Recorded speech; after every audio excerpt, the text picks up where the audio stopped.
శ్రీకాకుళం జిల్లా మందస మండలం డబార్సింగి పంచాయతీ పరిధిలో పద్మాపురం గ్రామంలో శనివారం ఘోర అగ్ని ప్రమాదం చోటు చేసుకుంది. గ్రామంలో ఉన్న గిరిజనులు సమీపంలో ఉన్న పొలాలకు వెళ్లిన సమయంలో ఒక పూరి ఇంట్లో అగ్ని ప్రమాదం చోటు చేసుకుని పక్కనే ఉన్న ఇళ్లకు అగ్నికేలలు అలముకున్నాయి. గమనించిన స్థానికులు అగ్నిమాపక సిబ్బందికి సమాచారం అందించారు.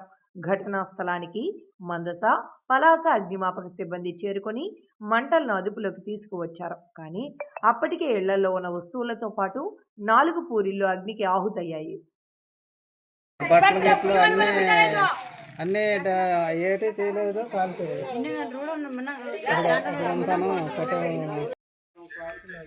అది మరి ఎలా కాలిపోయిందో వీళ్ళందరూ పూర్తి కాలిపోయింది.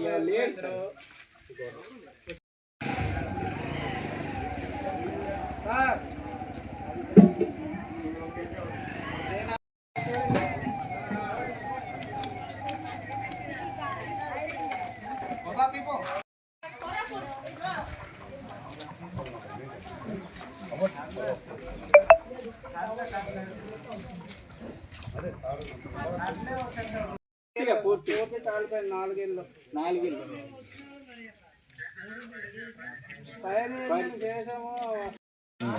ఇక్కడ వరకు